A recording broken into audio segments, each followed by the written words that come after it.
இப்போ தான் த்ரீஷா கதை ஓஞ்சுது. அதுக்கப்புறம் கரூர் போயிட்டு வழக்கு போயிட்டு வந்தான். அது வந்த பிறகு ஒரே சலசலப்பாச்சு. தனி ஃப்ளைட்டில் போனால் இதெல்லாம் கண்டுக்க மாட்டாங்கன்னு நினச்சாங்க. ஏன்னா நம்ம தான் பணம் கட்டுறோம்ல, 10 லட்ச ரூபா கிட்ட பணம் கட்டுறோம். சரக்கு எடுத்துகிட்டு போனது ஒன்று, அப்புறம் என்ன மறுத்துருந்தேன்ல. அது நான் தான் சொல்கிறேன், ஹிட்லரோட நாஜி கட்சி கிடையாது, இது விஜயோட காஜி கட்சி. அப்படித்தானே இருக்கு. இவனுக்கு கட்சியே வந்து காஜி கட்சியாக தான் இருக்கு. ஏன்னா இவனுக்கு எதுக்கும் பதில் சொல்ல போறதில்ல. சரி, இதுக்காக பதில் சொல்றா, எதுக்குடா சிசர் எடுத்துட்டு போனா, அதுக்காக சொல்றா. கரூரில் அன்று இரவு விஜய் உட்பட எல்லாருமே சரக்கு. யாரும் அதை வந்து என்ன சொல்றீங்கன்னா, அதை வந்து யாருமே வந்து பேசுறதுக்கு தயங்குறாங்க. நான் தான் நக்கீரில் போய் பேட்டிக்கு முதல்ல சொன்னேன். அன்னைக்கு மட்டும் பிரதாப் கரூர் அந்த சம்பவத்தை மட்டும் இவன் ஓனான்ல ஏர்போர்ட்டில் மடைக்கு கொண்டு போயிட்டு மெடிக்கல் டெஸ்ட் எடுத்துட்டாங்கன்னா கதை முடிஞ்சிச்சு. அன்னைக்கு சரக்கு மேலே பேசும்போதே பார்த்தீங்கன்னா வந்து நல்லா தெரியும். அங்கே வந்து ஒரு குழந்தைய காணும்னு சொல்லுவாங்க. ஏப்பா யாரோ அன்ஷிகாவாப்பா குழந்தைய காணுமாப்பா, நம்ம பசங்க தம்பிகளா கொஞ்சம் கண்டுபிடிச்சி கொடுத்துருங்கப்பா அப்படின்மா. அந்த ஸ்டைல், அந்த ஸ்லாங்கு, குடிகார ஸ்லாங்கு. சரிடா, சரக்கு எடுத்துகிட்டு போகிறீங்க, இது வேறு காஸ்ட்லி சரக்கம். அது வேறு பல பேர் அவங்க ஆளுங்க நிறைய பேர் பயங்கர காஸ்ட்லியாக சரக்கு. என்னன்னா அந்த சரக்கோட வேறு 10 லட்சம். ஓ சொல்கிறதா சார், என்னதான் எலைட் சரக்காக இருந்தால் கூட இப்படி சொல்லக்கூடாதியா. 10 லட்சம் கிடையாது, ஒரு 1 லட்சம் ஒன்றும் சொல்லுங்கள். இது 10 கிடையாது. ஆனால் வந்து சரக்கு எடுத்துகிட்டு போனது உண்மை. மலேசியா போயிட்டு வந்தானே, மலேசியா போய் ரிட்டர்ன் வந்து கீழே உழுந்து வாரி மேலே ஏறினால, காரில் ஏறினால, அப்போது சரக்கு. ஸோ அதனால் அவனுக்குன்னா அவனை பொறுத்த வரைக்கும்னா ஒரு 6 மணிக்கு மேலே அவனால் சரக்கு அடிக்காமல் இருக்க முடியாது. அப்படி வந்து அவன் வந்து அது பழகிட்டு இருக்கான், ரொட்டீனாக பழகியாச்சு. ஆனால் முதலமைச்சர் ஆனன்னு சொல்கிறானுங்களே இவங்கெல்லாம் முட்டாள் பசங்க. நான் சொல்கிறேன் பாருங்க, அது சாத்தியமே கிடையாது. அவெல்லாம் வந்து ஆனால் இங்கே வந்து பார்த்தீங்கன்னா வந்து இந்த தற்கொலை பசங்கிட்ட தான் கவர்மெண்ட்டே இருக்கும். யார் இந்த சரக்கு எடுத்துகிட்டு போனானே அதை ஒருத்தினா இந்த மாதிரி ஆள்கிட்ட தான் இருக்கும். ஆனால் சான்ஸ் எனக்கு தெரியும், அது முதலமைச்சர்லாம் வாய்ப்பு கிடையாது. அப்படி வந்து இப்போ அந்தளவுக்கு மக்கள் வந்து இங்கே ஏமாறி கிடையாது. ரஜினி ரசிகர்களை முந்தா நாள் முட்டிட்டாங்க. இப்போ அந்த ரஜினியை முட்டினதுனால என்ன செய்கிறாங்கன்னா, நயனா நாகேந்திரன் மன்னிப்பு கேட்கணுன்றார். யார்கிட்ட? த்ரிஷா கிட்ட மன்னிப்பு கேட்டார். அவர் வந்து என்ன செய்யறாரு, அவர் தான் செய்கிறாருன்னா, நான் என்னை மன்னிப்பு கேட்க வச்சுங்களா உங்கள் ஆளுக்கிட்ட சொல்லி. இது நான் நல்லதான் தான் சொன்னேன், உண்மை தானே நான் சொன்னேன். ஆனால் உங்கள் ஆளுக்கிட்ட சொல்லி என்னை மன்னிப்பு கேட்க வச்சிங்கல்ல, இப்போ நீங்கள் ரஜினியை பற்றி பேசுகிறீங்கல்ல, மன்னிப்பு கேட்குறாரு. அதில் ஒரு உள்நோக்கம் இருக்குது. நார்மலாக ஒரு கட்சி தொண்டர்களுக்கு வந்து பார்த்தீங்கன்னா வந்து ஒரு சுய அறிவுன்னு ஒன்று இருக்கும். ஆனால் இங்கே என்னன்னு கேட்டிங்கன்னா, முழுக்க கட்சி சார்ந்த அறிவும் கிடையாது, விருப்பமும் கிடையாது, சுய அறிவும் கிடையாது. இந்த கருத்து கணிப்பதே ஏமாற்று வேலை. அதுவும் வந்து பார்த்தீங்கன்னா வந்து நான் ரொம்ப டேமேஜ் பண்ண விரும்பல திருநாவுக்கரசு. நிம்மதி ப்ராப்பர்ட்டி மேனேஜ்மெண்ட், உங்கள் பழைய வீட்டை புதிய வீடாக மாற்றலாம் வாங்க. வாய்ஸ் ஆஃப் தமிழ்நாடு பார்வையாளர்களுக்கு வணக்கம். இன்றைய சிறப்பு நேர்காணலில் நம்முடன் இணைந்திருப்பவர் பத்திரிகையாளர் திரு சேகர் ஜெய்சங்கர் அவர்கள். வணக்கம். வணக்கம் பிரதாப். வணக்கம். விஜய் அவர்கள் வந்து கூட்டணி போவாரா போமாட்டாரா, பிஜேபி அழுத்தலையா சொல்லிட்டு பல விஷயங்கள் போகும்பொழுது நேற்று வரைக்கும் பார்த்தீங்கன்னா இல்லை, கூட்டணி தான் போகிறது இல்லை, தனித்து தான் போட்டியிட போகிறாங்க அப்படின்றதான் விஜயுடைய தனிப்பட்ட முடிவாக இருக்குன்றதை சொல்கிறாங்க. எப்படி பார்க்குறீங்க? விஜய் தனித்து போட்டியிட்ட என்ன ஆகும்? லயோலா கல்லூரி முன்னாள் மாணவர்ன்ற பேரில் பார்த்தீங்கன்னா விஜய் வந்து தனித்து போட்டியில் வெற்றி பெற்றுவார், அவ்வளோதான் 2027 விஜய் சிஎம் அப்படின்ற அளவுக்கு போயிட்டாங்க. எப்படி பார்க்குறீங்க? முதல்ல ஒரு விஷயம் நான் சொல்கிறேன். விஜய் யாருடைய எந்த அணி என்ன சொல்ற, யாருடைய எந்த அணியோட இல்லை எந்த கட்சியோட வாக்குகளை பிரிக்க போறாருன்றது அவங்களுக்கே தெரியாது. ஓகே, விஜய்க்கே தெரியாது. சரி, இது சத்தியமான உண்மை நான் சொல்றது. இந்த கட்சியோட ஓட்டுகளை நான் பிரிக்கிறேன், இந்த கட்சியோட ஓட்டை பிரிக்கிறேன், இந்த அணியோட ஓட்டை பிரிக்கிறேன், இந்த அணியோட ஓட்டு சொல்லவே முடியாது. காரணம் என்னன்னு கேட்டீங்கன்னா, ஏன் உங்களாலையும் சொல்ல முடியாது, என்னாலையும் சொல்ல முடியாது. பல நிபுணர்கள்லாம் இருக்கிறாங்கல்ல, அரசியல் நிபுணர்கள், அதாவது அறிவு ஜீவிகள், அதாவது உதாரணத்துக்கு பாண்டே மாதிரி ஆட்கள் இவங்களாம் இருக்காங்க இல்லையா. ஸோ இவங்களாவது வந்து பார்த்தீங்கன்னா வந்து ஒரு உறுதியிட்டு சொல்லுவான்னு பார்த்தீங்கன்னா, உறுதியிட்டு சொல்லலை, அதிரி புதிரியாக ஜெயிச்சிருவாருன்னு தான் சொல்கிறாங்க. இது அதிரி புதிரியான ஓட்டுகளை வாங்கிடுவாரு. அது என்ன அதிரி புதிரின்றது எனக்கு இல்லை. அதிரி புதிரியா அப்படின்னு இப்போ நான் ஒரு நல்லா புரிஞ்சுங்க. ஏன் வந்து சின்னதாக ஒரு விளக்கம் மட்டும் சொல்லிடுறேன். ஏன் வந்து விஜய் வந்து யாருடைய வாக்குகளை பிரிப்பார் அப்படின்னு வந்து ஏன் சொல்ல முடியலன்னு கேட்டிங்கன்னா, நார்மலாக ஒரு கட்சி தொண்டர்களுக்கு வந்து பார்த்தீங்கன்னா வந்து ஒரு சுய அறிவுன்னு ஒன்று இருக்கும். எல்லா கட்சி தொண்டருக்கும் ஒரு சுய அறிவு இருக்கும், கட்சி சார்ந்த என்ன சொல்கிறேன்னா ஆசைகள் இருக்கும், விருப்பங்கள் இருக்கும். ஆனால் இங்கே என்னன்னு கேட்டிங்கன்னா, முழுக்க கட்சி சார்ந்த அறிவும் கிடையாது, விருப்பமும் கிடையாது, சுய அறிவும் கிடையாது. முழுக்க முழுக்க விஜய் என்ற ஒரு மனிதனை சுற்றி இருக்கக்கூடிய என்ன சொல்றேன்னா கவர்ச்சியை நம்பி இருக்கக்கூடிய ஒரு கூட்டம். அதுவும் குறிப்பாக அதனால தான் திரும்ப திரும்ப சொல்கிறேன், சுய அறிவு இல்லாத கூட்டம். ரெண்டாவது கேட்டால் வந்து ஒரு கட்சியின் மீது பற்றோ விருப்பமெல்லாம் கிடையாது. தாவேக்கான்ற கட்சி அங்கே கிடையாது, அங்கே இருக்கிற சுய அறிவு அவனுக்கும் கிடையாது. முழுக்க முழுக்க விஜயை வந்து ஒரு ஒரு கல்ட்டு, அந்த கவர்ச்சியை மட்டுமே நம்பி இருக்கக்கூடிய ஒரு கூட்டம் இருக்குது. அப்போ இந்த கூட்டம் வந்து யாருடைய ஓட்டுகளை பிரிப்பாங்க அப்படின்றது முழுக்க முழுக்க வந்து சொல்கிறாங்கன்னு கேட்டால் வந்து 18 வயசுலேருந்து 30 வயசுக்குள்ளே இருக்கிற ஓட்டுகள் இருக்குது அப்படின்னு சொல்கிறாங்க. இது யாரு எனக்கு தெரிஞ்ச வரைக்கும் நான் எல்லாத்தையுமே கேட்டேன், எல்லாருடைய வீடியோவும் பார்த்துட்டேன். யாராவது ஒருத்தர் வந்து வித்தியாசமாக சிந்திப்பாங்கன்னு சொல்லிட்டா அவன் அரிப்பை சொரிஞ்சிக்கிற மாதிரி திமுக மீது வெறுப்புள்ளவன்லாம் என்ன செய்யணும்னு கேட்டால் திமுக ஓட்டை பிரிப்பார். அதிமுக மீது வெறுப்புள்ளவன்லாம் என்ன கேட்டால் அதிமுக ஓட்டை பிரிப்பார். பிஜேபி வேலை வெறுப்புள்ளவன்னு கேட்டால் வந்து ஓட்டை பிரிப்பாங்க. நாம் தமிழர் கட்சி மீதான வந்து அரிப்புள்ளவன்லாம் என்ன கேட்டால் அவங்களோட ஓட்டை பிரி இப்படி தான் சொல்கிறானே தவிர உண்மையிலேயே விஜய்க்கே தெரியாது. இங்கே அனுமானங்கள் அடிப்படையில் பேசக்கூடாது. கருத்து கணிப்பு வரலாம். போன முறை கருத்து கணிப்பில் இதே லைவ் லோக்கல் மாடல் என்ன சொன்னாங்கன்னா செகண்ட் பிளேஸ் விஜய் வருவார், ஆனாலுமே வந்து வெற்றி பெறுவதற்கான வாய்ப்புலாம் ஒன்றும் கிடையாது, ஆளுங்கட்சியாக திமுக தான் வரும்னு சொன்னாங்க. இப்போ நேற்று முதற்கொண்டு வந்து அட விஜய் தனிச்சினாலே வெற்றி பெற்றுவார், 26 சிஎம் ஆயிடுவார், எல்லாமே முடிஞ்சு இல்லை. நீங்கள் நான் வருத்தத்தோட பதிவு பண்ணுறேன், அந்த இவர் திருநாவுக்கரசு இருக்காருல்ல, முதல்ல இந்த லயலா கல்லூரின்றது முதல்ல அந்த வரலாறு தெரிஞ்சுங்க. லயலா கல்லூரி எனக்கு வருஷங்கள் நினைவில் இருக்குது, அதை எடுத்துடலாம், பெரிய விஷயம் இல்லை. ஒரே ஒரு முறை வந்து லயலா கல்லூரி 89 நினைக்கிறேன் பிரதாப், சரிங்களா, 89 இல்லை 95 96 தெரியல, ஒரு கருத்து கணிப்பு விட்டாங்க. அப்போ மட்டும்தான் அந்த கருத்து கணிப்பு வந்து லயலா கல்லூரியே அதை செஞ்சுது. சரி, கல்லூரியே வந்து அந்த வேலையை செஞ்சாங்க.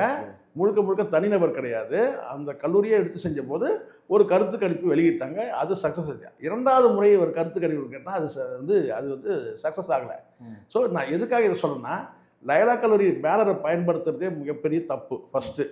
இப்போ எல்லா கழுதைங்களும் என்ன செய்யணும்னு கேட்டிங்கன்னா வந்து கழுதைங்கன்னா குறிப்பிடுறேன், என்னென்னா லயலா கல்லூரின்ற பேனரை வந்து பயன்படுத்துகிறேன்னா அது அவங்களுக்கு தேவை தான். ஏன் தேவைதான்னா, இப்போ உதாரணத்துக்கு இன்றைக்கி இருக்கிற பெரும் தலைவர்கள், தமிழ்நாட்டில் பெரும் தலைவர்கள் 2 கல்லூரிகளில் வந்து படித்தவங்களாக இருப்பான். பெருந்தலைவர்கள் நான் சொல்லணும், எல்லாருமே இருக்கிறாங்க. ஆனால் பெரிய தலைவர்னா ஒன்று லயலா காலேஜ், இன்னொன்று பெருந்தலைவர், பெரிய ஆளுமைகள் கூட சொல்ல முடியும். ஒன்று லயலா கல்லூரி, இன்னொன்று பச்சைப்பாஸ். 2 இடத்துல தான் கேட்டால் அமைச்சராக இருக்கிறாங்க, பெரிய நிபுணர்களாக இருக்கிறாங்க. 2 கல்லூரியில் படித்தவங்க தான் பேசுகிறாங்க. இதில் இந்த லயலா கல்லூரியில் படித்த மாணவர்கள் அந்த ஒரே ஒரு அடையாளத்தை மட்டுமே வச்சுக்கிட்டு இது சில பேர் கேட்டால் அந்த பேரை பயன்படும், லயலா கல்லூரி முன்னாள் மாணவர். இப்போ லயலா மணி எடுத்துக்கிட்டிங்கன்னா வந்து லயலா கல்லூரி இது ஆக்சுவலாக வந்து மணி மேகலைன்னு தான் சொல்லணும் அவனை. ஏன்னா இப்போ மாறிட்டானுங்க, அவன் ராஜமோகன் வந்து ராஜமோகினி ஆகிட்டான். இவனெல்லாம் வந்து மும்பையில் போய் ஆப்ரேஷன் பண்ணிட்டே வந்துட்டானுங்கன்னு சொல்கிறானுங்க. அப்படி தான் இருக்குது. அப்படி இருக்கும்போது நான் இவனுக்கு என்ன செய்யறான்னு கேட்டிங்கன்னா, அந்த லயலா காலேஜுன்ற அந்த பேனரை மட்டும் வச்சுக்கிட்டு பேசுகிறானுங்க.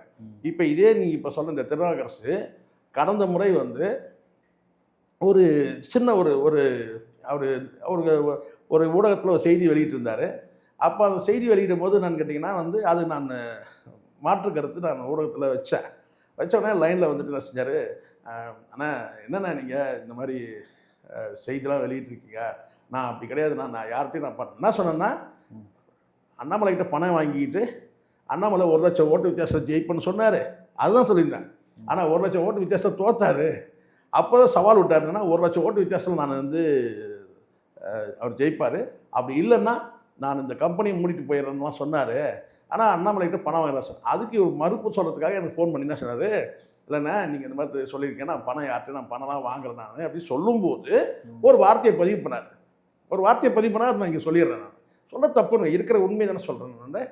நான் வந்து அடிப்படையில் நான் டிஎம்கேலேருந்து நான் வந்தோடனே திமுகவில் என்னை வந்து சரியான முறையில் எனக்கு ஒரு ரெஸ்பாண்ட் பண்ணலை, என்னை வந்து புறக்கணிச்சிட்டாங்க சொன்னார், அவர் என்னை அவாய்ட் பண்ணிட்டாங்க அப்படின்னு சொன்னார். இப்போ நீங்கள் பிஜேபியோட கட்சியில் இருக்கிறீங்களான்னு கேட்டதுக்கு, நான் பிஜேபி கட்சியில் இல்லை, அண்ணாமலைக்கு நான் ஆதரவாக இருக்கிறேன்ற வார்த்தை அதை தான் பார்த்தீங்கன்னா இதுலேயும் கூட பார்த்தீங்கன்னா அண்ணாமலை பற்றி ரொம்ப உயர்வாக பேசியிருப்பாங்க. சரிங்களா, விஜயோட உயர்வாக பேசியிருப்பாருங்களா, அதாவது நயினாலாங்கிறது ஒன்றுமே கிடையாது, அண்ணாமலை டாப்பு, அதுதான் பார்த்தீங்களா, அந்த மாதிரி இருக்குல்ல. அப்போ என்கிட்ட சொன்னார், நான் சொன்னேன் எப்போவுமே ஒன்று சொல்கிறேன், தயவு செய்து இப்போ நான் இங்கே உட்காந்து நான் பேசுகிறேன்னா எந்த கட்சிக்கிட்டையும் நான் கையை நீட்டல, எந்த கட்சிக்கும் எனக்கு வந்து பார்த்தா கொடுக்குறேன்னு வந்ததை நான் வேணான்னு, உங்கள் பணம் உங்களோட இருக்கட்டும், அதனால் எனக்கு அந்த துணிச்சல் இருக்குது. நான் வந்து கேட்டால் இருக்கிறத அப்படியே பேசணும், நீங்கள் ஒரு ஊடகம் நடத்துகிறீங்க, அதுவும் குறிப்பாக வந்து இந்த ஐபிடிஎஸ்ன்றத ஃபுல் ஃபார்ம்லாம் நான் படித்தே நான் சொன்னேன்.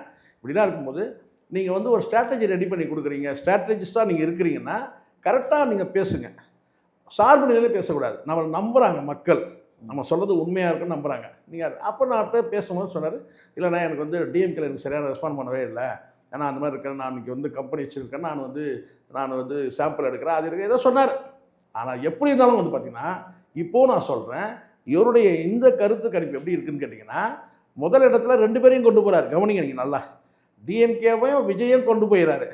2வது இடம், முதல் இடத்துலையே அங்கே வந்து பார்த்திங்கன்னா 2 பேரையும் பேலன்ஸ் பண்ணணும், டிஎம்கேவும் பேலன்ஸ் பண்ணணும், விஜயும் பேலன்ஸ் பண்ணணும். 2 பேரையும் கொண்டு போயிட்டு 2வது இடம் சொல்லவே இல்லை. பல பேர் சொல்கிறாங்க 2வது இடம் விஜய் ஒரு சொல்கிறார், 2வது இடம் சொல்ல, முதல் இடத்துலையே வந்து பார்த்திங்கன்னா பக்கத்தில் கொண்டு போயிட்டு 2வதாக வரக்கூடிய யார் கேட்டால் ஏடிஎம்கேன்றார். இதுலேயே வந்து முன்னுக்கு பின் முரணாக இருக்குது. சரிங்களா? ஒன்று. 2வது அவருடைய கருத்து கணிப்பு, நான் நேற்றுக்கு அவர் பேசுனதுலேருந்து அவர் வெளியிட்ட செய்தி எல்லாமே எனக்கு குரூப்பில் என்ன வச்சுருக்கிறாரு, அவர் குரூப்பில். அதில் வந்து ஃபுல்லாக செய்தி நான் படிக்கும்போது நான் ஃபுல்லாக பார்க்குறேன். நான் யார் சொல்கிறதையும் காதில் அவங்க இல்லை. முழுக்க இவர் சாம்பிள் எடுக்காமே பிரதாப், நான் உங்களுக்கு ரொம்ப டீட்டெயிலாக நான் சொல்கிறேன், இன்டெப்த்தாக நான் சொல்கிறேன், அனுமானங்கள் அடிப்படையில் தான் அவர் சொல்லியிருக்கிறார். அவர் எங்கேயும் போய் மக்கள்கிட்ட கேட்டார். நான் சராசரியாக ஒரு 2 மாதத்துக்கு ஒரு முறை வந்து கேட்டால் ஒரு 3 மாவட்டத்தையாவது கனெக்ட் பண்ணுறேன். ஒரு 3 மாவட்டத்துக்காக ஏதாவது ஒரு வேலையாக நம்ம போகிறோம்னு வச்சுங்களேன். அங்கே வந்து பார்த்தீங்கன்னா நம்ம நண்பர்களை பார்க்க போகிறோம், இல்லை கல்யாணத்துக்கு போகிறோம், காட்சிக்கு போகிறோம், காது குத்துக்கு போகிறோம், ஏதோ ஒன்றுக்கு போகிறோம்.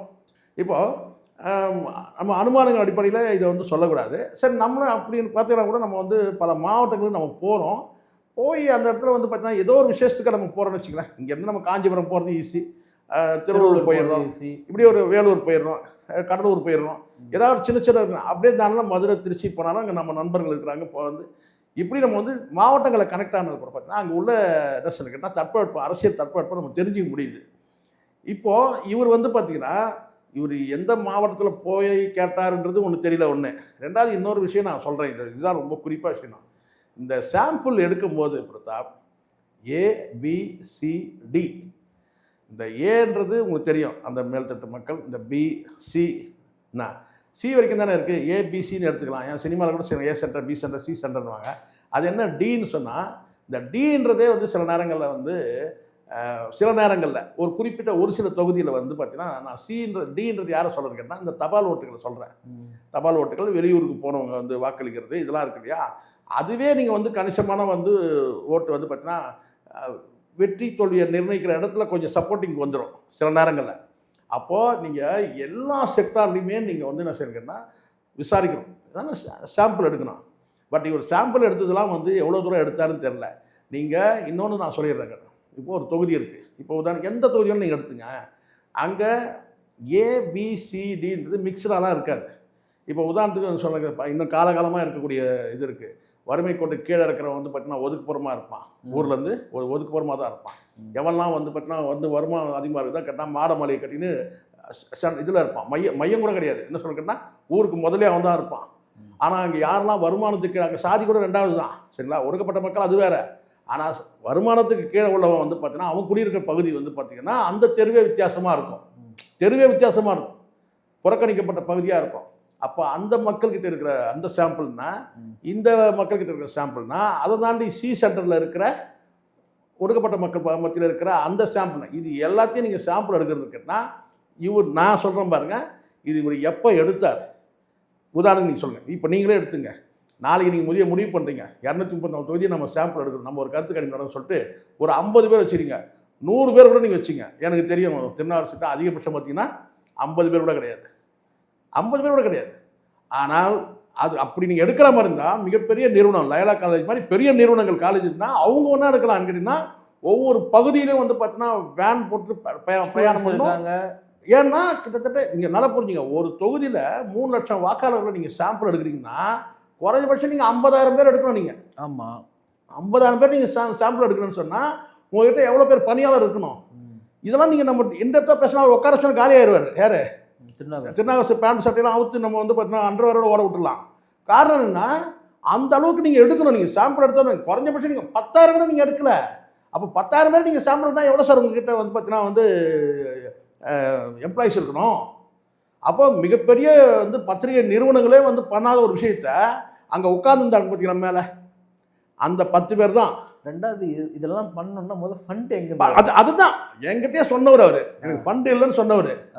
அப்போ இப்போ என்னன்னு கேட்டீங்கன்னா பேரளவுக்கு வந்து பார்த்தீங்கன்னா வந்து சிஸ்டமில் உட்காந்துக்கிட்டு நானே கேட்குறேன் ப்ரூஃப் கொடுங்க, எங்கெல்லாம் போய் நீங்கள் சாம்பிள் எடுத்தீங்க, சாம்பிள் எடுத்த இடத்துலாம் நீங்கள் ப்ரூஃப் பண்ண. நான் தான் சொல்கிறேன் ABCD இருக்குது, டியை கூட விட்டுங்க சார். நீங்கள் ஏபிசி அந்த ஏபிசிலேயே வந்து பார்த்தா ஒரு தொகுதி 234 தொகுதி நல்லா கவனிங்க. இந்த இடத்துல தான் ஒரு விஷயத்த சொல்ல வரேன்.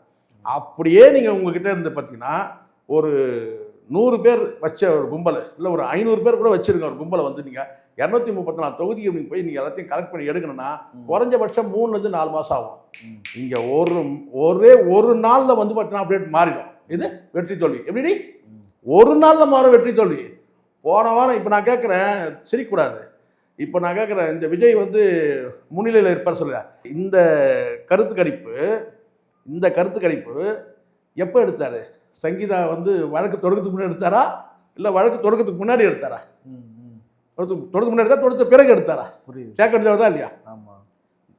சங்கீதா வந்து செங்கல்பட்டு கோர்ட்டுக்கு போயிட்டு வழக்கு தொடுத்தாங்க இல்லையா? இந்த கணக்கு எப்போ எடுத்தார்? விஜய் குறித்து இந்த கணக்கு எப்போ எடுத்தார்? கேஸ் போடுறதுக்கு முன்னாடி கேஸ் போடுற பின்னாடியா? இப்போ புரியுதுங்களா? சரி, இப்படி கூட எடுத்துங்க. திரிஷாவை கல்யாணத்துக்கு கூப்பிட்டு போனார் அப்போவா இல்லை வந்து அதுக்கு பிறகா, அதுக்கு முன்னாடியா? ஸோ இப்போது நான் சொல்கிறது புரியுதுங்களா? நீ இந்த கணக்கை நீ எப்போ எடுத்து, நீ எடுக்கவே இல்லைன்றது என் கருத்து. அதை நீ எடுத்துன்னு சொல்கிற, நான் கருத்து கணிப்பு எடுத்தேன்னு சொல்கிறேன் இல்லையா? இந்த கருத்து கணிப்பு எடுத்தது எப்போ? நீ 50 பேர் கூட வச்சுருக்குப்பா, நீ தனியாளாக கூட போய் ஒரு தொகுதியில் எடுத்ததாக கூட வச்சுருப்பா, திருநாகரசே தனியாக ஒரு தொகுதிக்கு போய் எடுத்தால் கூட இருக்கும். இது எப்போ எடுத்த? இப்போ புரியுதுங்களா? இந்த கருத்து கணிப்புறதே ஏமாற்று வேலை. அதுவும் வந்து பார்த்தீங்கன்னா வந்து நான் ரொம்ப டேமேஜ் பண்ண விரும்பல திருநாவுக்கரசு. ஆனால் உண்மையிலே பரிதாபம் அவர் உண்மையிலே வந்து பாவப்பட்ட ஒரு மனுஷனாக தான் நான் பார்க்குறேன்.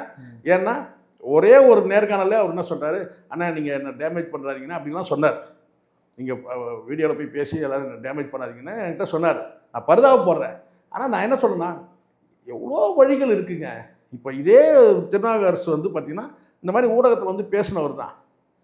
எதுக்கு இந்த மாதிரி வந்து கேட்டால் ஒரு பெரிய லம்சமான ஒரு தொகையை வந்து கொடுப்பாங்கன்னு சொல்லிட்டு இப்போ நான் சொல்கிறேன் பாருங்க, இந்த அமௌண்ட் இவர் எங்கேருந்து வந்திருக்கோம் நீங்கள் பாருங்கள். ரொம்ப நான் எளிமையாக சொல்கிற பாருங்க, ஏடிஎம்லேருந்து பணம் வரல, கண்டிப்பாக தெரிஞ்சு விஜய்க்கு இருந்து அமௌண்ட் போயிருக்கு. இப்போ என்ன செட்டிங் நடக்குது அதுக்கு கரெக்டாக வந்துட்டா பாருங்க. இது வந்து டிஎம்கேல எதுவும் தந்துருக்க மாட்டாங்க. நான் சொல்ல பாருங்க, டிஎம்கேல எதுவும் தந்துருக்க மாட்டாங்க. இப்போ என்னன்னா இவர் என்ன சொல்ல வந்தார் கடைசியாக இந்த கருத்து கணிப்பு நிறைவில் எதுவும் சொல்ல வந்தார் தெரியுமா? ஏடிஎம்கே காம்படிஷன்லேயே கிடையாது, கண்டெஸ்ட்லேயே கிடையாது. இப்போ வந்து பார்த்தீங்கன்னா டிஎம்கே வெர்சஸ் டிவிகே தான். இதைத்தான் அவர் சொல்ல வந்தார். இதை தானே சொல்லியிருக்காரு. இதான் விஜய் சொல்லியிருக்காரு. அதை தான் சொன்னான். அதை தான் இப்போ புரியுதுங்களா? இப்போ எங்கே போயிடுச்சு காசுன்னு கேட்டால் வாய்ஸ் ஆஃப் காமன் காசு போயிடுச்சு. விஜய் தனிச்சு நிற்க முடிவு பண்ணிட்டாரு. என்ன ஆகும் தனிச்சு? இல்லை, எனக்கு தெரிஞ்ச வரைக்கும் நான் சொல்லுவேன், நான் வந்து மற்றவங்க மாதிரி சிலவன் கேட்டினா இத்தனை பர்சன்ட் அத்தனை பர்சன்ட் கேட்டினா ஒரு தொகுதியிலையும் பிரதாப், நான் சொல்கிறேன் பிரதாப், ஒரு தொகுதியிலையும் வந்து பார்த்தீங்கன்னா ஒரு 5000 ஒரு 8000 ஓட்டுகளை வந்து இவன் வந்து செதற வைப்பான். 5000 ஒரு தொகுதியில் இல்லை செதற வைப்பாங்கன்னா, இப்போ விஜய் கேண்டிடேட் நிற்கிறாங்கன்னா அவங்க ஓட்டு வாங்குறதே வந்து ஒரு 10,000 ஓட்டுக்குள்ளே தான் வாங்குவாங்க சொல்ல வரீங்களா? இல்லை, சராசரியாக நான் சொன்னது என்ன, ஒரு தொகுதி 234 தொகுதியில் ஒரு தொகுதியை நீங்கள் எடுத்தீங்கன்னா ஒரு 20,000 வாக்கு கூட இல்லை. இல்லை எனக்கு தெரியும். இப்போ 3 லட்சம் ஓட்டு இருக்குதுன்னு வச்சுங்களேன், ஒரு 3 லட்சம் ஓட்டு இருக்குன்னு ஒரு 10,000 ஓட்டு வந்து பார்த்தீங்கன்னா, ஏன்னா நீங்கள் இன்னும் கூட நான் சொல்கிறேன் பாருங்கள், இன்னும் ஒரு மாதம் இருக்குது. இன்றைக்கி டேட்டுக்கு வந்து பார்த்தீங்கன்னா வந்து விஜய் கூட வந்து பார்த்தீங்கன்னா ஒரு டிஸ்ட்ரிக்ட் லெவலில் ஒரு கேண்டிடேட் இருக்கிறார். அந்த கேண்டிடேட்டோட வந்து நிற்க வைக்கிறாருன்னா விஜய் நிற்கிறது வேறு விட்டுருங்க. விஜய் தொகுதி எந்த தொகுதினாலும் விஜய் வந்து அந்த கல்ட்டுன்றதுக்காக எலக்ட் ஆகிறதுக்கான வாய்ப்பு இருக்குது. அதுவே நெருக்கடி ஜாஸ்தி தான் இருக்கும் அந்த தொகுதியில். ஆனாலும் வந்து பார்த்திங்கன்னா இந்த விஜய்ன்ற ஒரு நடிகன்ற அந்த அந்த அடிப்படையில் வந்து பார்த்திங்கன்னா அதிகபட்சம் 5000 ஒரு 10,000 வாக்குகள் வரும். சில தொகுதியில் நீங்கள் சொல்லலாம், என்னங்க நீங்கள் இப்படி சொல்லிட்டீங்க பாருங்கள், ஒரு தொகுதியில் 30,000 ஓட்டு வாங்கியிருக்காங்க, 40,000. சராசரியாக ஒரு 4 லட்சம் வாக்குகள் இருக்குது. நான் ஒரு உத்தேசமாக தான் சொல்கிறேன். ஒரு 4 லட்சம் வாக்குகள் கேட்டால் அது எத்தனை கூறாக போகுதுன்னு பாருங்கள். இப்போ ஏடிஎம்கேக்கு ஒன்று போகுது, நாம் தமிழுக்கு போகுது, அப்போ விஜய்க்கும் போகுது. அப்போ இந்த இடத்துல கேட்டால் சராசரியாக கேட்டால் ஒரு 10,000 வாக்குகள் வந்து நீ விஜய் போனாலும் சரி போகலனாலும் சரி, பிரச்சாரத்துக்கு வீட்டிலே படுத்திருந்தாலும் சரி, அந்த ஒரு 10,000 ஓட்டு. இப்போ இதை தாண்டி வந்து பார்த்தீங்கன்னா வந்து அங்கே வந்து பிரச்சாரத்தை முன்னெடுக்கிற இடத்துல இப்போ ஒரு குறிப்பிட்ட இடம் எடுத்துங்க. நீங்கள் 234 தொகுதியை சராசரியாக சொல்ல முடியாது. 234 தொகுதி சராசரியாக சொல்ல முடியாது. அப்போ ஒரு சில தொகுதியில் இப்போ வந்து சொல்கிறாங்க தென் மாவட்டங்களில் அவருக்கு வந்து ஓட்டு கிடையாதுங்க அப்படின்னு சொல்கிறாங்க.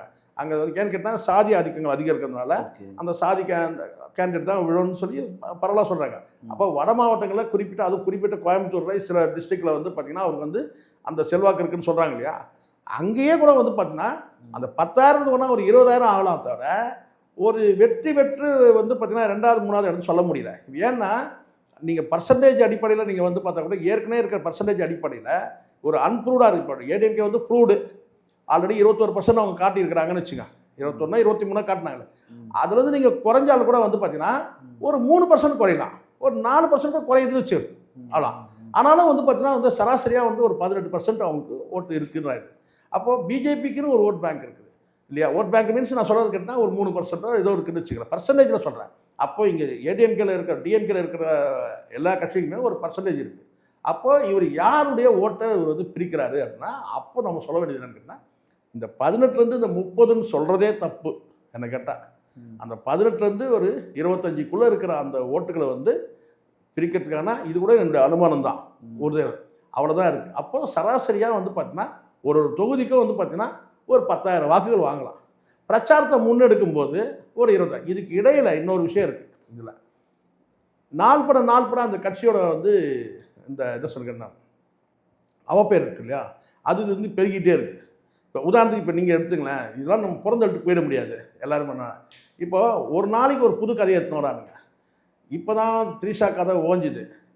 அதுக்கப்புறம் கரூர் போயிட்டு கரூர் சம்பவம் சிபிஐ வழக்கு போயிட்டு வந்தான். அது வந்த பிறகு ஒரே சலசலப்பாச்சு. இப்போ என்கிட்ட ஒரு கேள்வி கேட்டாங்க சில பேர், சார் என்ன சார் ஒரு 2 நாள் முன்னாடி ஒரே பரபரப்பாக இருந்துங்க, இவர் வந்து என்டிஏவோட கூட்டணிக்கு போகிறாருன்னு சொல்லிட்டு. அந்த மாதிரி யாரும் பேசவே இல்லைங்க. ஆனால் பவன் கல்யாண் கூட சொல்கிறார், நானும் பேசவே இல்லை, இது எப்படி இது வந்ததுன்னே தெரியல. அப்புறம் தான் இப்போ சொல்கிறேன்னு கேட்டினா, இந்த கரூர் சிபிஐ விசாரணைக்கு போகிறது வந்து பெரிய அளவில் மக்கள்கிட்ட வந்து பரபரப்பாக பேச்சு எடுபடக்கூடாதுன்றதுக்காக இவங்களே கிளப்பிவிட்டாங்க. யார் கிளப்பிவிட்டாங்க?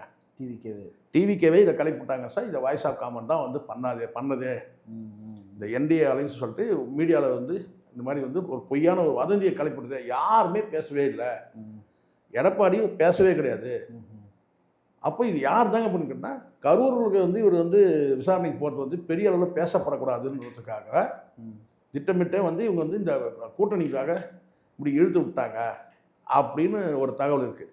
சரி, அது போட்டோம். எல்லாம் பண்ணானுங்களே சார், சொல்லுவாங்களே செய்யத்தான் செய்றீங்க, தெளிவாக செய்யணுமா இல்லையா.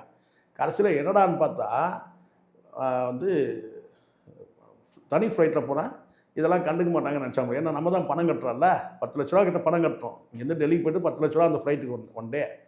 அப்போ நம்ம கண்டுக்க மாட்டானுங்கன்னு சொல்லிட்டு இவங்க சரக்கு எடுத்துகிட்டு போயிட்டாங்க. அந்த சரக்கு ஆமாம் உண்மையா? அது உண்மைதான். அப்புறம் வந்து போட்ட சேனலை டெலிட் பண்ணிட்டானுங்க அந்த நியூஸ்.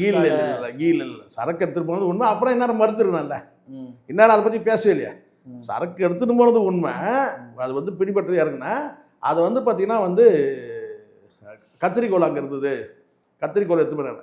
ஜென்ரலாக வந்து ஃப்ளைட்டுக்குள்ளே போகும்போது இதெல்லாம் செக் பண்ணி தான் எடுப்பாங்க, சரிங்களா. ஒரு வேளை இது வந்து பார்த்தீங்கன்னா வந்து செக் பண்ணுற இடத்துல இது வந்து தனி ஃப்ளைட் இருந்தனால இதை வந்து ரிலாக்ஸேஷன் விட்டுருக்கலாம். சரி, அப்படின்னா சிசர் எடுத்துகிட்டு பண்ணுங்க சொல்லி ஒரு தகவல் இருக்குது. விஜய்கிட்ட சிசர் இருந்தது, இவர்கிட்ட வந்து பாட்டில் இருந்தது அப்படின்னு சொல்லிட்டாங்க. ஆனால் இந்த நிமிடம் வரைக்கும் யாரும் மறுக்கவே இல்லை, யாரும் மறுக்கவே இல்லை. இந்த நிமிஷம் வரைக்கும் மறுக்கவே இல்லை. சரி, அப்படியே கூட கேட்டிங்கன்னா கத்தியாவது எடுத்துன்னு சொன்னால் ஆப்பிள் கட் பண்ணுறதுன்னு சொல்லலாம். இப்போ சிசர் எதுக்கு எடுத்துகிட்டு போகிறான்? இப்போ நீங்களே சொல்லுங்கப்பா, சிசர் இப்போ நாங்கள் சிசர் எதுக்குப்பா? இப்போ நான் கேட்குறேன், இப்போ வீட்டில் சிசர் இருந்ததுன்னா எதுக்கு? எல்லாத்தையும் யூஸ் பண்ணணும்.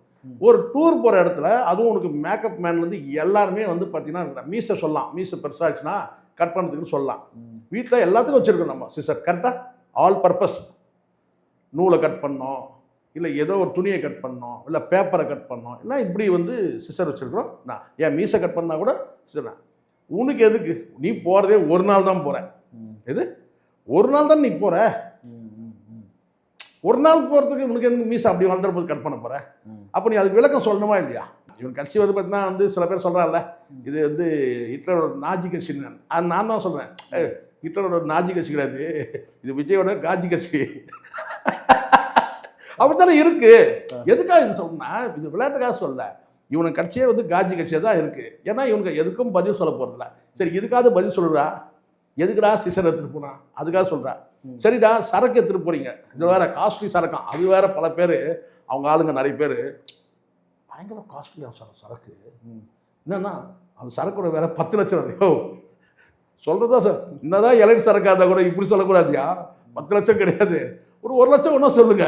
இது 10 லட்சம் கிடையாது. ஆனால் வந்து சரக்கு எடுத்துகிட்டு போனது உண்மை.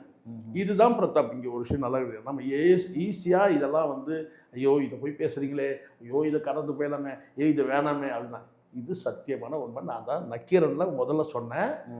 அன்று இரவு கரூரில் அன்று இரவு விஜய் உட்பட எல்லாருமே சரக்கு வந்தாங்க.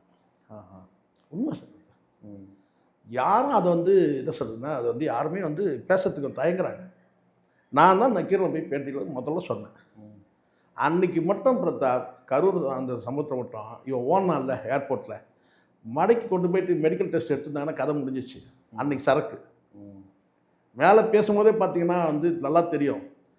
அங்கே வந்து ஒரு குழந்தைய காணும்னு சொல்லுவாங்க. ஏப்பா யாரோ அன்ஷிகாவாப்பா குழந்தைய காணுமாப்பா, நம்ம பசங்க தம்பிங்களா கொஞ்சம் கண்டுபிடிச்சி கொடுத்துருங்கப்பா அப்படின்வான். அந்த ஸ்டைல், அந்த ஸ்லாங்கு, குடிகார ஸ்லாங். அது ஒரு பொறுப்பான வந்து ஒரு குழந்தைய காணாம இல்லை, ஏதோ ஒரு பொருளை காணப்பா தம்பிங்களா குழந்தைய காணும் கொஞ்சம் கண்டுபிடிச்சி கொடுத்துருங்கப்பா அப்படின்வான். அன்னைக்கு சரக்கு. அன்றைக்கே மட்டும் அந்த கேரவனை தூக்கியிருந்தாங்கன்னா உள்ள சரக்கு கிடக்கு, உள்ளே என்னென்ன சரக்கு இருந்தால் எல்லாமே மாட்டியிருக்கோம். அன்னைக்கு எல்லாருடைய கவனமும் யாரையும் குறை சொல்ல முடியாது. காவல்துறை உட்பட எல்லாருடைய கவனமானு கேட்டால் அந்த கரூரில் அது இறந்த அந்த மக்கள் மீது போயிடுச்சு. கேரனை பிடிக்கணுன்றதோ இவனை கொண்டு போய் மெடிக்கல் டெஸ்ட் பண்ணணுன்றதெல்லாம் நோக்கம் இல்லை. ஆனால் உண்மை அதே மாதிரி மலேசியா போயிட்டு வந்தானே, மலேசியா போய் ரிட்டர்ன் வந்து கீழே உழுந்து வாரி மேலே ஏறினால, காரில் ஏறினால, அப்போது சரக்கு. ஸோ அதனால் அவனுக்குன்னா அவனை பொறுத்த வரைக்கும்னா ஒரு 6 மணிக்கு மேலே அவனால் சரக்கு அடிக்காமல் இருக்க முடியாது. அப்படி வந்து அவன் வந்து பழகிட்டு இருக்கான், ரொட்டீனாக பழகியாச்சு. 6 மணிக்கு வந்து கம்பல்சரி. இப்போ சில பேர் இருப்பாங்க, நம்மளாம் அப்படி கிடையாது, உழைக்கிற மக்கள் வந்து அப்படி கிடையாது. நம்மளால் நேரத்தை தூங்க முடியுது. சில பேர் கரெக்டாக 1 மணிக்கு மணி அடிச்சா சோத்தை துணுன்னுவான். இது அதனால் பசி தாங்க முடியாது சொல்லிட்டு என்ன நடந்தாலும் போய் டப்பா ஓப்பன் பண்ணி உட்காந்துருவான். 1 மணிக்கு கரெக்டாக சாப்பிடணும். கேட்டால் அந்த டைம் படி சாப்பிடணும். அது வந்து அதே மாதிரி தூங்குறது கூட பார்த்தீங்கன்னா இத்தனை மணிக்கு கரெக்டாக தூங்கணுன்னுவான். ரொம்ப சிஸ்டமேட்டிக்காக இருப்பாங்க. சில நேரங்களில் வந்து பார்த்திங்கன்னா நம்ம சராசரியாக வந்து ஒரு 5 மணிக்கு காலைல எழுந்துக்கணும் அப்படின்னு சொன்னேன், எழுந்துக்கணும்னு நினைப்போம். ஆனால் நம்ம லேட் நைட் படுத்துருப்போம். அதனால் 6 மணிக்கு எழுந்திருப்போம். சமயத்தில் சண்டேனா 7 மணி வரைக்கும் தூங்குவோம். ஆனால் அதே மற்ற நாள்னா 4 மணிக்கு. இப்படி கணக்கு இருக்காது. ஒரு உழைக்கும் மக்கள்கிட்ட வந்து இந்த ஷெட்யூல் போட்டு பண்ண முடியாது. ஆனால் இவனுங்கள்கிட்ட மிஞ்சின பணம் இருக்கிறதுனால நீங்கள் எவ்வளோ பேர் வேணாலும் வெளில காத்துருங்க, இத்தனை மணிக்கு தான் அவன் எழுந்துச்சுவான். எழுந்து சாவகாசமாக போயிட்டு இப்படி. அதனால் அந்த 6 மணி கம்பல்சரி அவன் 6 மணி எனக்கு தெரியும். 6 மணிக்கு மேலே ஆக்சஸ் பண்ணவே முடியாது. ஆனால் முதலமைச்சர் ஆனன்னு சொல்கிறானுங்களே இவங்கெல்லாம் முட்டாள் பசங்க. நான் சொல்கிறேன் பாருங்க, அதான் சாத்தியமே கிடையாது. அவெல்லாம் வந்து ஆனால் இங்கே வந்து பார்த்தீங்கன்னா வந்து இந்த தற்கொலை பசங்கிட்ட தான் கவர்மெண்ட்டே இருக்கும். யார் இந்த சரக்கு எடுத்துகிட்டு போனானே அதை ஒட்டினா இந்த மாதிரி ஆள்கிட்ட தான் இருக்கும். ஆனால் சான்ஸ் எனக்கு தெரியும் அது முதலமைச்சர்லாம் வாய்ப்பு கிடையாது. அப்படி வந்து இப்போ அந்தளவுக்கு மக்கள் வந்து இங்கே ஏமாறி கிடையாது. இந்த மக்கள், தமிழ்நாட்டு மக்கள்லாம் இவங்க நினைக்கிற மாதிரி தான் கிடையாது. ஒரு குறிப்பிட்ட ஒரு தற்கொலை கூட்டம் வந்து வாக்களிக்கிறதுக்கு வாய்ப்பு இருக்குது. அந்த பர்சன்டேஜ் நான் திரும்ப நான் சொல்ல கேட்டிங்கன்னா ஒரு 10,000 பெரிய தொகை எண்ணிக்கை.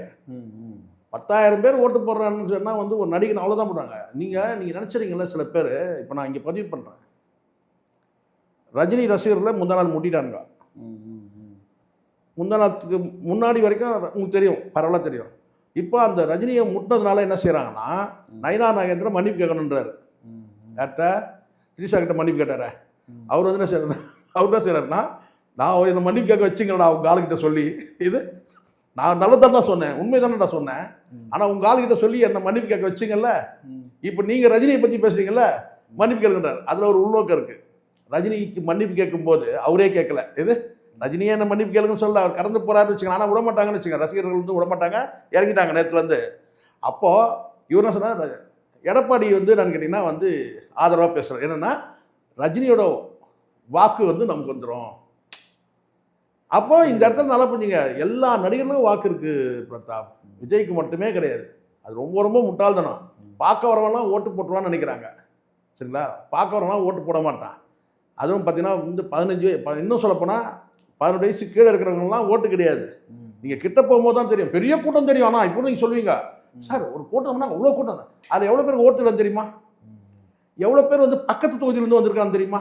கரெக்டு தான். நீங்களே சொல்லுங்கள். இப்போ நீங்கள் கரூர்லேயே எடுத்துங்க சார், 27,000 பேர் வந்தாங்க சார், ஓகே சார், அப்படியே வந்து கணக்கு சொல்லுது. அந்த 27,000 பேர் நீங்கள் எத்தனை தொகுதியிலேருந்து வந்திருப்பாங்க, நீங்கள் அதை சொல்லுங்கள் சார். அதை தான் சார் நான் சொல்கிறேன். 27,000 பேர் வந்தாங்க சார் கரூரில். நீங்கள் சொல்லுங்கள் எத்தனை தொகுதியிலேருந்து வந்திருப்பாங்க, தொகுதி தாண்டி மாவட்டத்துலேருந்து வந்திருப்பாங்க, அது சொல்லுவாங்க. அப்போ நீங்கள் சராசரியாக அங்கே வந்து பார்த்தா கரூரில் இருக்கிற அந்த வேலுச்சாமிபுரம் அந்த தொகுதி இருக்குல்ல, அந்த தொகுதியிலேருந்து வந்தவங்க எவ்வளோ பேர் இருப்பாங்க? 5,000 to 10,000 பேர். மீதி எல்லாம் மற்ற தொகுதியிலிருந்து. இப்போ புரியுதுங்களா? விஜய் கூட்டம் போட்டாரு, எங்கே போட்டார்? மதுரையில் மாநாடு போட்டார். ரைட், மதுரையில் மாநாடு போட்டார், ரைட், ஓகே, சரி. எந்த வந்து பார்த்தீங்கன்னா எத்தனை தொகுதியிலேருந்து அங்கே வந்திருக்கிறாங்க? மதுரையிலேருந்து மட்டுமே வரல, மதுரை டிஸ்ட்ரிக்ட்லேருந்து மட்டுமே வந்தது கிடையாது கூட்டம். நீங்கள் பார்த்தீங்கன்னா தெரியும், சென்னையிலேருந்து போயிருக்கான், ஒரு பெரிய கூட்டம் போயிருக்கு சென்னையிலேருந்து. அப்போ மதுரையில் விக்கிரவாண்டியில் மாநாடு போட்டார்ப்பா. விக்கிரவாண்டி மாநாட்டில் ஒரு 3 லட்சம் பேர் வந்தாங்களா, இல்லை ஒரு 5 லட்சம் பேர் வந்தாங்க. அந்த 5 லட்சம் விக்கிரவாண்டி மாநாட்டுக்கு வந்து பார்த்தா தமிழ்நாடு முழுவதும் வந்திருக்கிறான். ஆமாம். அப்போ நீங்கள் புரியுதுங்களா? சராசரியாக 10,000 ஓட்டு தாண்டி இருக்காது. பிரச்சாரத்தை ரொம்ப முன்னெடுத்தாங்கன்னா ஒரு 15,000 ஆகும், 20,000, அவ்வளோதான் ஒரு தொகுதிக்கு நான் சொல்கிறேன். மற்றபடி நீங்கள் சொன்ன மாதிரி அங்கே வந்து அஜித்தோட ரசிகர்கள் இருக்கிறாங்க, அவங்க கண்டிப்பாக போட போகிறதில்ல. ரஜினி ரசிகர்கள் போட போகிறதில்ல. சிவகார்த்திகேயன் ரசிகர் இருக்கிறாங்க, ஏன் தனுஷு கூட வீட்டில் ரசிகர் இருக்கிறாங்க. அப்போ எப்படி நீங்கள் சொல்கிறீங்க இல்லை ஒரு வீட்டுக்கு 2 ஓட்டு? அந்த டாபிக் இப்போ எடுக்கவே மாட்டான்னு பாருங்கள். நிகழ்ச்சியில் பங்கேற்று பல்வேறு கருத்துக்களை பகிர்ந்ததற்காக நன்றி. கண்டிப்பாக.